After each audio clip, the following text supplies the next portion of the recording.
Hi, today we are going to talk about the production stuff of Maddthelin's song, Perplexity. Perplexity, Kareema. So, Bila masuk join Maddthelin, the track memang dah siap. Then long story short, last dapatlah lyrics dia, then I buat melody, Lenny buat dia punya part, so jadilah. actually, intro piano tu tak ada kan? Masa mula-mula tu. Tak ada. Ya. Part piano semua tak ada. You added it like last minute kan? Sebenarnya tempo kat piano part depan tu dengan lagu lain gila. If I'm not mistaken, tempo lagu ni 210 and depan tu I think it was at 170 or something. Why? I don't know. I don't remember. Like I don't remember why the tempo was different. Tempo the piano part tu has a gradual slope menurun, and then dia melompat kepada 210 bila band tu masuk. Oh. So let's just play depan ni sikit kita dengar.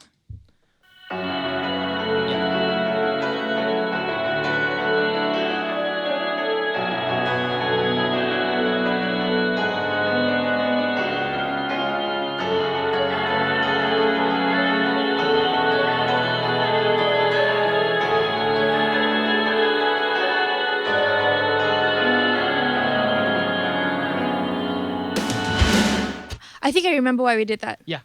Pasal at the speed of the actual song, Mhm. it sounded awkward. Like you didn't get that feel macam that vibe. Yeah, betul. You get that? And then masa tu you cakap, I remember at that end, baru you put in the metronome. Yeah. You're like, okay, go, tak. Like, make Yeah. sure I hit the last two, masuk balik the tempo. One interesting thing about part choir kat depan ni, so this choir part.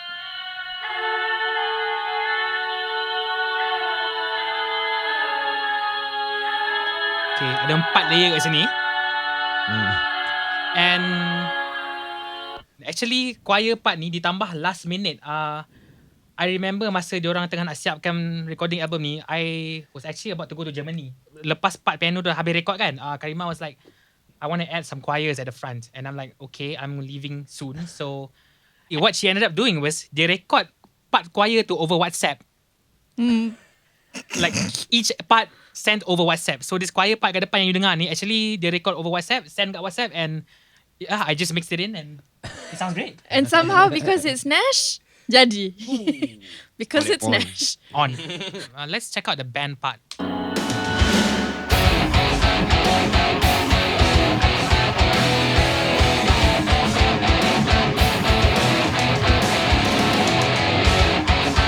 In terms of drum production, dulu kita record dekat A Studio Wangsa Maju. Legend. Berapa lama? Seminggu kan? Ke a few days kan? Basically kita Berkampung terus kat situ kan? berkampung di studio. Production wise, we are using a combination of samples and live drums. You cannot see it here because aku dah bounce all the stems, but basically we had like about total, I think ada 14 mic kot. We capture the drums live, but at the final production, drums too is augmented with samples. So let's listen to the natural mics first. This is the sound of the overheads and the rooms. So sound yang kita dengar sekarang ni live mics from A Studio. And then we add samples on top of it.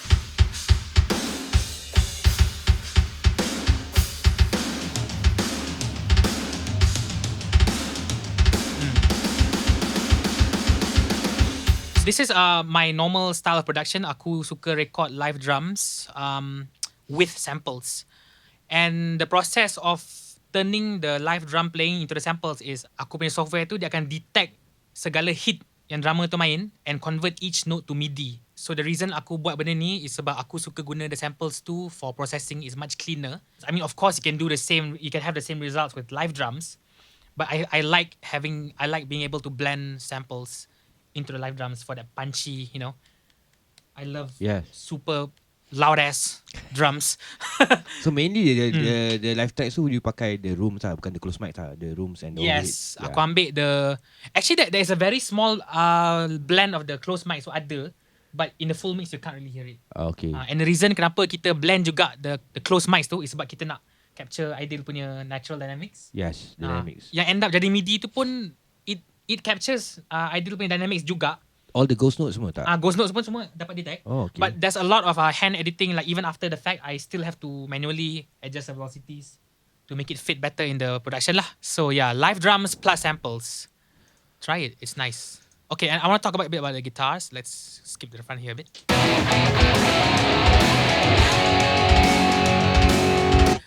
Guitar-wise, I think ada gitar chord satu, gitar Ibanez, or was it Schecter? Schecter. Schecter, Dalam track tu nama Schecter. Oh yeah. Ada nama track tu. Learn to read, bro. We had a few guitars lah. So ada banyak gitar, and but one thing in particular interest is for the rhythm guitars, kita actually did quad tracking. Quad tracking tu maksudnya gitar rhythm tu main 4 kali. Each guitar main 2 kali. Okay, so there are 2 guitars and each guitar main 2 kali. Main 2 kali. Dua gitar main 2 kali. So total 4 lah. So the first rhythm guitar is this one.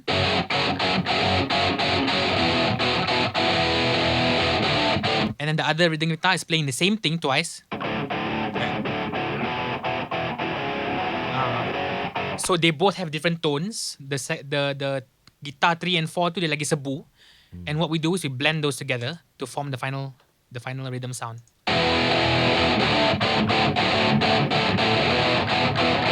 So listen as I toggle between these 2 tracks. You can listen to what each contribute to each other.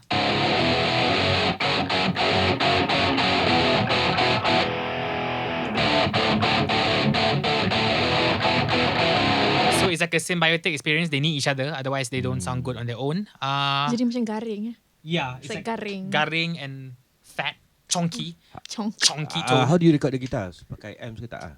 Guitars, we recorded DI straight into the interface. I think it was running straight into the Line 6 Pod X3. And we use amp sims. Believe it or not, these guitar rhythms are all pod farm. The rack version. But the final sound in the recording ended up being the plug-in version of pod farm. Oh, okay. The But the digital signal one. was captured through pod farm lah. Yeah, the DIs were captured through the pod farm, but the final tone is through the plug-in pod farm. The first rhythm is an orange sim, I think. It was the pod farm punya orange clones. I think it's called Citrus 30 ke apa benda entah. Second rhythm is a Marshall tone, I think. Power tu Nash. Thank you. Yeah, seriously like Nash buat pot farm. It sounds like that. I main pot farm bunyi macam Nokia polyphonic. So yeah, that's it. In case you guys have been wondering apa tone Maddthelin guitar in the album, it's basically pot farm. Okay, let's listen to this fun part here.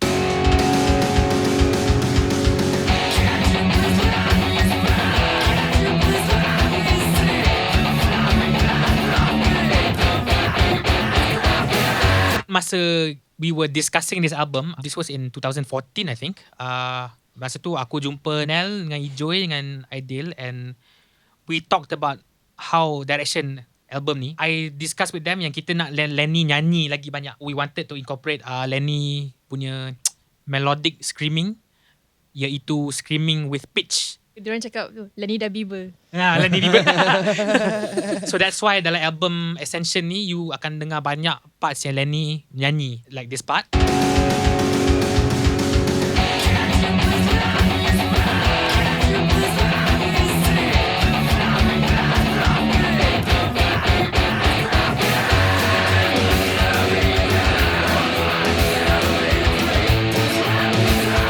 And it's interesting because I've known Maddthelin daripada diorang sekolah lagi kot. Lenny's early tones are more geared towards macam screamo. And masa kita recording lagu single Dawn of Tomorrow tu was where he started experimenting with a new kind of scream, where it's more like sort of like bercakap, yelling, less of the screamo yang tu kan. So it's more of like fuller sounding and lagi teriak, lagi pekik. Maddthelin punya fans aku mungkin akan perasan lah, like over the years Lenny punya suara berubah kan, translates better So kan. it's definitely what he wants. That's what he's going for, because Exactly. all his influences pun macam gitu juga. Exactly. Yeah. And I like how he sounds now actually.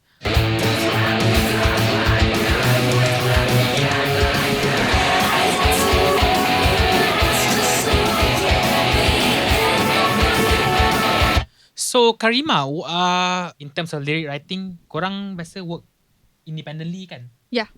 Kan? So like you will do your part and he will do his part. How do you guys synchronize the... I think most of the songs I picked it first, macam I kasih dengar dulu. This song actually I struggled with it because I'm not that familiar or experienced with major songs. Kan dia macam happy sikit kan. I can do major but macam yang sedih punya major tau. Yeah. So this song macam dia like it's more like there's more of like a happy feel to it. Yeah. I think Lani let me macam do my thing first and then somehow he manages to like selit. He's really good at that. Yeah, let's talk a bit about the vocal layers here. Your mountains of vocal layers. Mountains No, kejap I nak kena angkat Nash sikit because I've actually been to some studios where I say that okay I want to add this and that and most of producers will just tell me that it's going to sound too messy apa semua kan.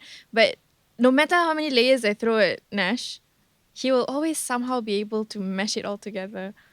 So Magic. Kena angkat him for that. Like he can just When you add many vocals into a song, you have to pandai EQ and compress as well as play with automation volume basically. In case you don't know what automation is playing with the volume of the song so that volume tu tak satu je, it's like going up and down. So basically your goal when doing that is you nak make sure the volume does not stay at one place because you can't do that because especially with a dense rock/metal mix macam Maddthelin ni. Lots of tracks going on, you cannot have volume dia satu je. Volume dia kena naik turun depending on the situation of the song, the vibe of the song. I would mix the instrument to sound good first, but aku pre-mix the instruments tu with vocals in mind. Maknanya siap dah instrumental tu dah I leave space frequency wise for the vocals. So I know which frequencies to leave out because I anticipate that okay the vocals are going to take up this part of the spectrum. Yeah. So when you do that, like let's say this track, the melody was not even there yet. Yeah. And the even the scream wasn't there yet. How do you then anticipate which parts and you think, actually a vocal is going to go into here and there, so it's going to make it different, or is it just generalized? Well, sort of part of it helps that I'm also I play music as well, so there's an intuition there. I can sort of guess like mana Lani masuk, mana you masuk. So there's a musician intuition, but also I know how you sound like and how Lani sounds like frequency wise. Like it's in my head already. I know like he occupies which part of the frequency spectrum. You occupy which part. Like when I listen to your voice, I kind of know like where you occupy. Okay. Yeah. Let's listen to your vocal layers.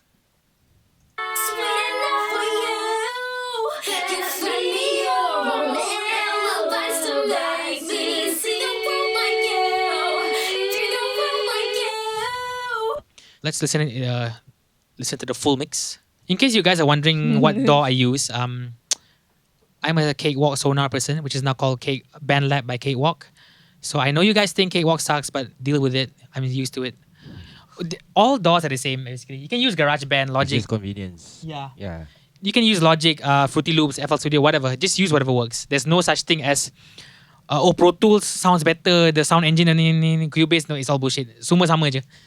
So use whatever you guys want as long as you get the job done.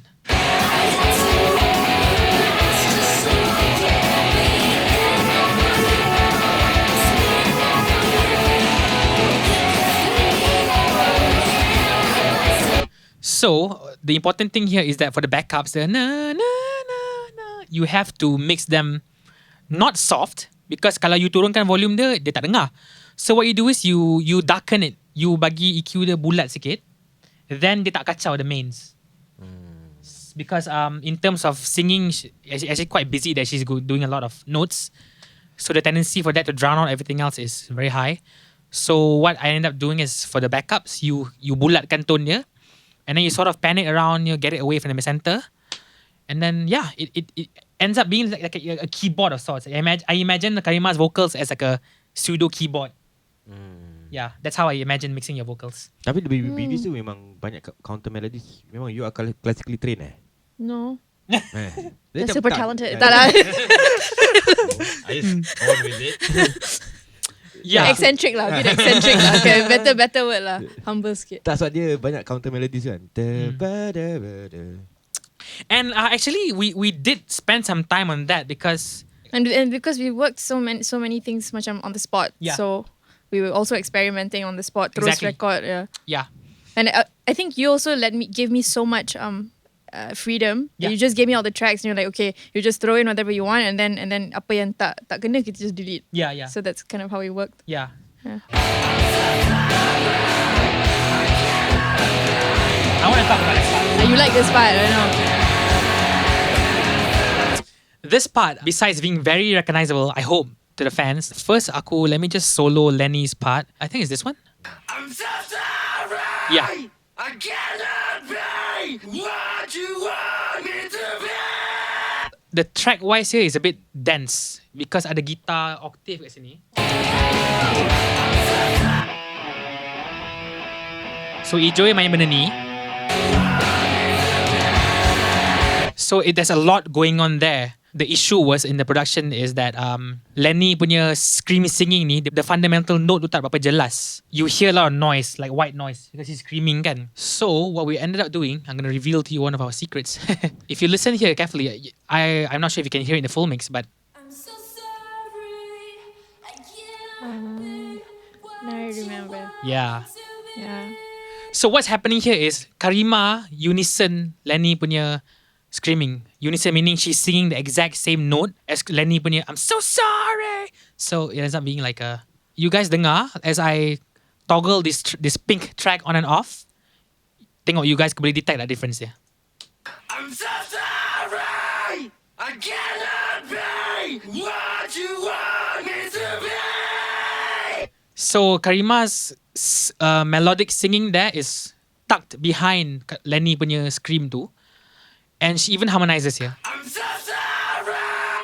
I cannot be what you want me to be. You guys can probably hear it now that I mention it, but I think if you're casually listening, you takkan perasan benda ni. Where Kareema would often support Lenny punya melodic singing with her clean singing to support the fundamental note.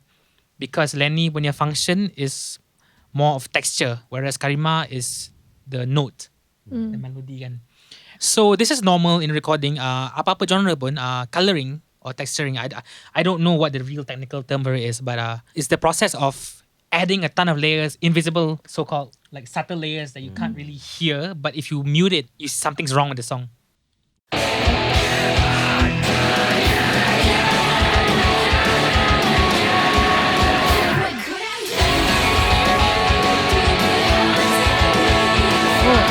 I gotta give you credit for that. It was your idea. Was it mine? Yeah. Most of the tracks was mine, but that was yours. You mean the chorus. the backups kan? The that was chorus. your idea. Oh yeah, let's listen to that. Yeah. What could have been?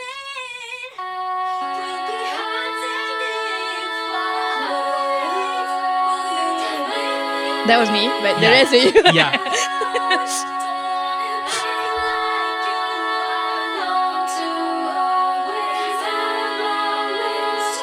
Yeah, so as I said just now, I approach Kareema punya layering ni more as a keyboard. Because we're not actually adding like physical keyboard.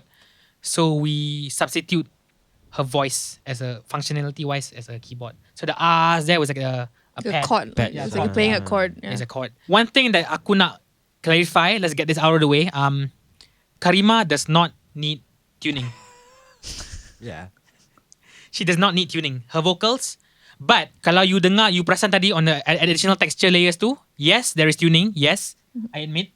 Because I need the backups to be... Like on point, perfect gila. Yeah, it has to be robotic. Because as I said, it's a sort of a pseudo keyboard-ish kind of texture. But her mains were left completely untouched. I mean tuning tu bukan as scratch lah. Dia Yes, as exactly. musically tuned. Yes, it's a more of a textural effect. Not a crutch. It's not to fix bad singing because that's impossible with her. Don't lie, Shai. Oh yeah. Yeah. And this is where we go ahead. Lingering figures in my bed. And I want to mine tonight. What could I do? Also, Kareema's main vocals for every of these chorus parts are doubled. So it has a more wet and produced sound. Without it, it's You just leave me be. dengar macam ketul je kan. So yeah, we do a lot of doubling to enhance the sound.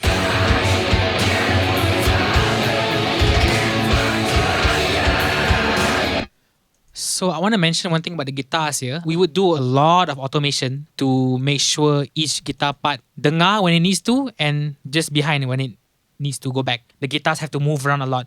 Either panning or volume automation or even equalizer automation. You can actually do that. You should do that because that helps with the mix, especially for a dance mix like this.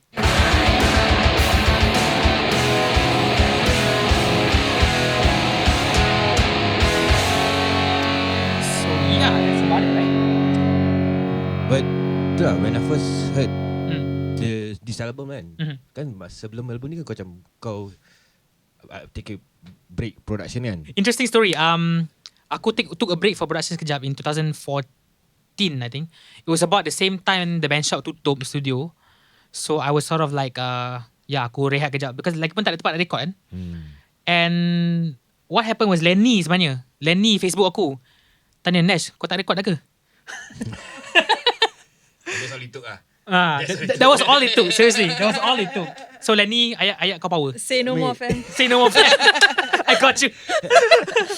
Basically, the Maddthelin guys korek me out of my hole. So tonally, sonically, dia memang jauh gila banding dengan the previous band shop punya material. I'm not sure whether it's you atau the band having Kareema yang buat. I would say definitely Kareema introduced a totally new sound to the band because Kareema actually contributed a lot songwriting wise also in terms of the instrumentals kan. Yeah. I was just given the tracks and I just made do with Oh, you made do with that track and I tried to fit myself in as much as possible. Because they orang kata dah tak ada time kan. We didn't have any time to like. I mean, how long since you came in sampai start writing and recording? Because I recall it you was having. not a very long time. It was a very short time. Yeah, very short. Yeah.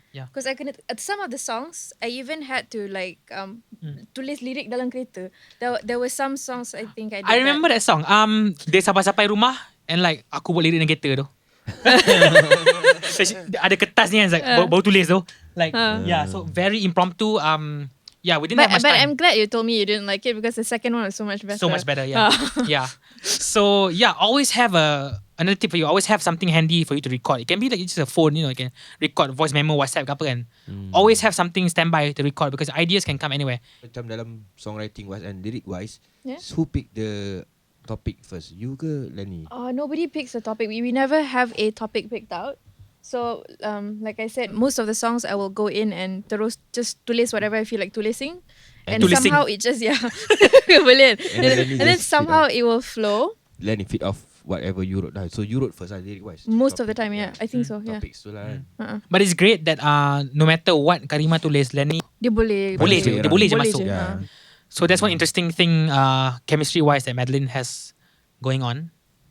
So Lepas tu rekod pun kadang Nash ada lagi layer nak letak ada idea aku baru je nak mix benda ni. How do you actually put an end to that? Okay, bila aku nak start mixing? Sebab you need to know Oh, when to okay. start.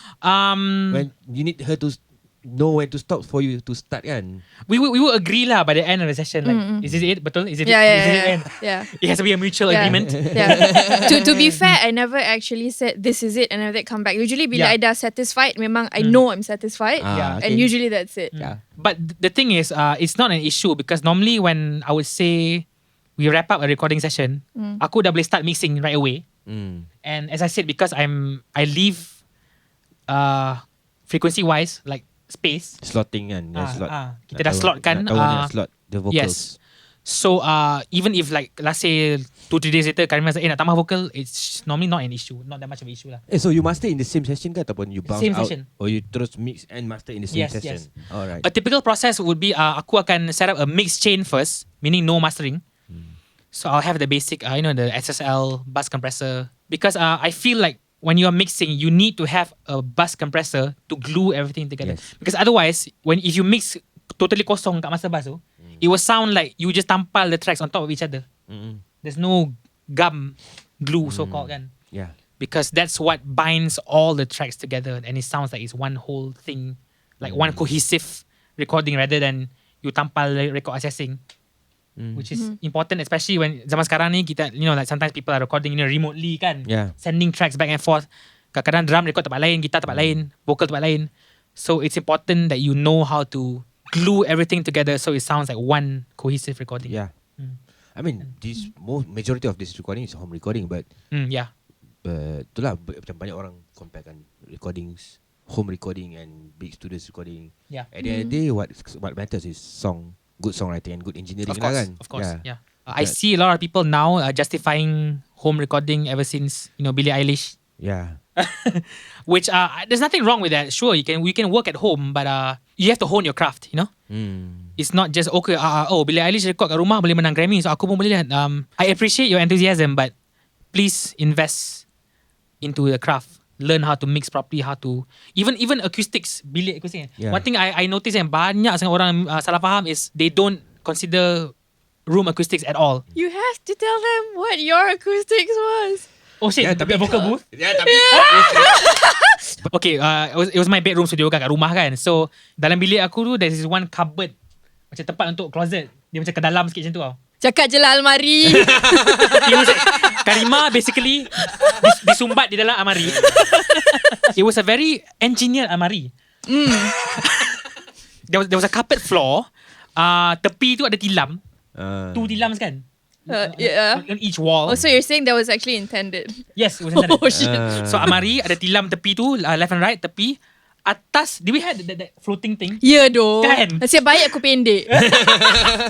So we had like a mini treatment there, and it made all the difference because without the thing, the vocals would not have this very dry and focused sound.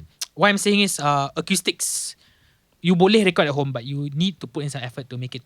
Aku baru dapat satu quote ni macam aku rasa for me revelation lah macam dengar ni macam untreated rooms when you listen to a song satu mix in an untreated rooms, Yeah.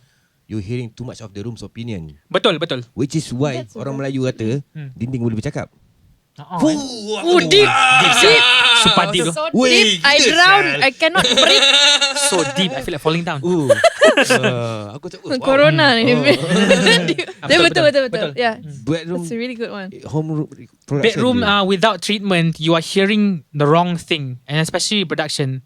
Especially kalau you self-produce, you'll be very biased. You dah biasa dengan bunyi bilik you tak boleh dengar benda yang Yeah. like a very Yes. outside perspective kan. Macam Billie Eilish pun, ya betul dia record kat rumah. Tapi lepas tu dia bawa ke pro studio kan for post production kan. You need outside perspective because you can't wrap yourself in this bubble, and you need a team. You need to form a team. Teamwork is always better than bergerak seorang. Yeah. I think this has been a good session. Thank you, Nash. Thank you, Kareema. Yes. Thank Oh, you. macam podcast aku. Kan? Yeah. Anything else you want to add? Tak ada. I mean, let us know what you think. If you korang suka tengok benda ni, maybe we can do more. See how and Alright. kan. Thanks Nash. Thanks Kareema. Alright, no problem. Alright.